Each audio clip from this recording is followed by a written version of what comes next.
बिस्मिल्लाहिर्रहमानिर्रहीम dear students, university of Peshawar inter test 24 अगस्त 2024 को होगा। ये कुछ इम्पोर्टेंट कांस्टेंट्स आप लोग देख सकते हैं। प्लैंक्स कांस्टेंट वैल्यू देख लें और इसका जो यूनिट है जॉल सेकंड वो भी नोट कर लें। इस तरह बोल्ट्जमैन कांस्टेंट वैल्यू देख लें और जॉल पर कूलम सॉरी जॉल पर केल्विन इसका यूनिट है। मोलर गैस कांस्टेंट ये बहुत ज़्यादा इम्पोर्टेंट है क्योंकि इसके दो तीन वैल्यूज़ हैं एसटीपी पे।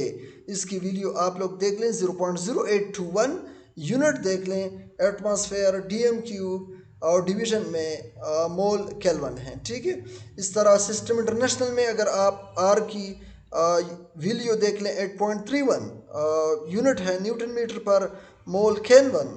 न्यूटन मीटर को हम जॉल भी बोलते हैं और अगर आप लोग जॉल से कैलोरीज में जाओगे तो 4.184 को डिवाइड करोगे तो ये 8.313 आपके पास 1.987 बन जाएगा। ठीक है, इस तरह आप लोग कुछ मज़ीद कांस्टेंट्स देख सकते हैं। अब सलान नाट को हम परमिटिविटी ऑफ वैक्यूम बोलते हैं। इसकी वैल्यू आप लोग देख लें, यूनिट देख लें कूलम स्क्वायर पर न्यूटन मीटर स्क्वायर। और कूलम्स कांस्टेंट जो है के, इसका जो यूनिट है ये परमिटिविटी कांस्टेंट के अपोजिट है। इस केस में कूलम स्क्वायर नीचे जाएगा, न्यूटन मीटर स्क्वायर ऊपर आएगा। ठीक है, फेराडेस कांस्टेंट आप लोग देख लें 96,485 इसकी वैल्यू है कूलम्स पर मोल। ये इसका यूनिट है। स्टेफन बोल्ट्जमैन कांस्टेंट वैल्यू देख लें, यूनिट देख लें वाट पर एम स्क्वायर के पावर 4। इस तरह विंस डिस्प्लेसमेंट कांस्टेंट वैल्यू देख लें और मीटर केल्विन ये इसका यूनिट है। इस तरह अगर आप लोगों से कह दिया जाए, ये फिज़िक्स का एमसीक्यूज़ है कि एक इलेक्ट्रॉन डायरेक्टली सेवन्थ ऑर्बिट से फर्स्ट ऑर्बिट में आ गया तो नंबर ऑफ स्पेक्ट्रल लाइन कितने होंगे।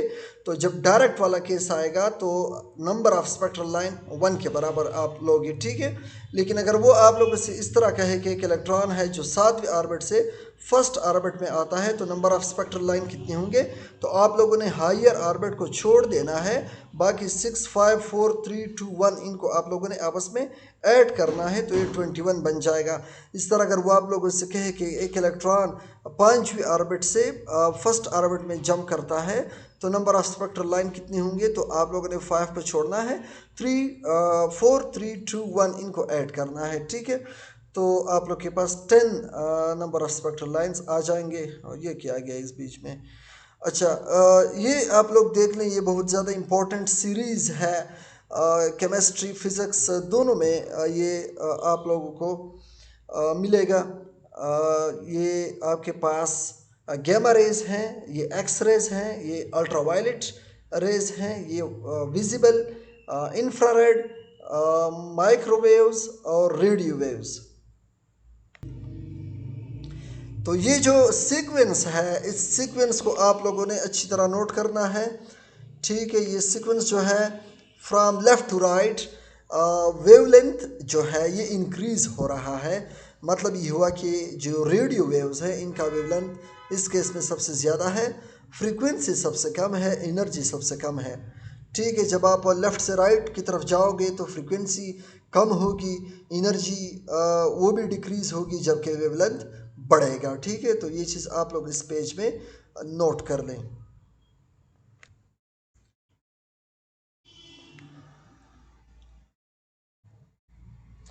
अच्छा, ये भी आप लोग को पता होना चाहिए कि हमारे पास जो 5 सीरीज़ हैं, एक है लेमन सीरीज़। लेमन सीरीज़ जो है ये अल्ट्रा वायलेट रीजन में लाई करता है। जो बाल्मर सीरीज़ है ये विजिबल रीजन में आता है। पास्कन सीरीज़ ये नियर इंफ्रारेड में आता है। ब्रैकेट सीरीज़ ये मिड इंफ्रारेड में आता है। ठीक है, और पी फ्रंट सीरीज़ ये फार इंफ्रारेड में लाई करता है। तो ये चीज़ आप लोग नोट कर लें। ठीक है, इसके अलावा लेमन सीरीज़ के केस में आपके पास जो लेमडा मिनिमम है वो 1/r होगा।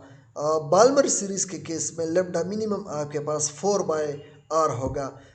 पास्कन सीरीज़ या पास्कन सीरीज़ के केस में लेमडा मिनिमम 9/r होगा। और ब्रैकेट सीरीज़ के केस में आपके पास लेमडा मिनिमम 16/r होगा। और पी फ्रंट सीरीज़ के केस में आपके पास लेमडा मिनिमम 25/r होगा। ठीक है, तो ये जो r है ये रेडबर्ग कांस्टेंट है, इसकी वैल्यू आप लोग नोट कर लें। 1.09 मल्टीप्लाई 10⁻⁷ यूनिट है मीटर इनवर्स।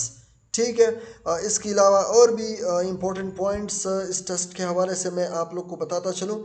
जितनी भी फिज़िक्स में स्पेशली मैं आप लोग की इस वीडियो में बताता हूँ, जितनी भी रेसिप्रोकल क्वांटिटीज़ हैं जो एक दूसरे के उलट होते हैं, जिस तरह फ्रीक्वेंसी और टाइम पीरियड है, जिस तरह कंडक्टेंस और रेजिस्टेंस है, इस तरह आपको याद होगा सेकेंड ईयर फिज़िक्स में आप लोगों ने पढ़ा होगा रेजिस्टिविटी और कंडक्टिविटी। तो अगर वो आप लोगों से कह दे कि product of frequency and time period is equal to, तो आप लोगों ने 1 पे टिक करना है। ठीक है, क्योंकि फ्रीक्वेंसी और टाइम पीरियड एक दूसरे के रेसिप्रोकल है, तो इनका प्रोडक्ट 1 आएगा। इस तरह कंडक्टेंस और रेजिस्टेंस, इनका प्रोडक्ट भी 1 आएगा। सेम इसी तरह आप लोगों से अगर वो कहे कि रेजिस्टिविटी और कंडक्टिविटी का प्रोडक्ट क्या आएगा, तो आप लोगों ने 1 जो है उसको टिक करना है। तो मज़ीद इस किस्म के जो शॉर्टकट्स हैं, जो बहुत इंपॉर्टेंट पॉइंट्स हैं, वो मैं आप लोग को व्हाट्सएप के थ्रू आप लोगों से शेयर कर दूंगा। व्हाट्सएप का नंबर मैंने दिया है, इस पर आप लोग रब्ता कर लें। ठीक है, इंशाल्लाह ये तमाम पॉइंट्स आप लोगों को कल इंटर टेस्ट में बहुत फ़ायदा देंगे। शुक्रिया।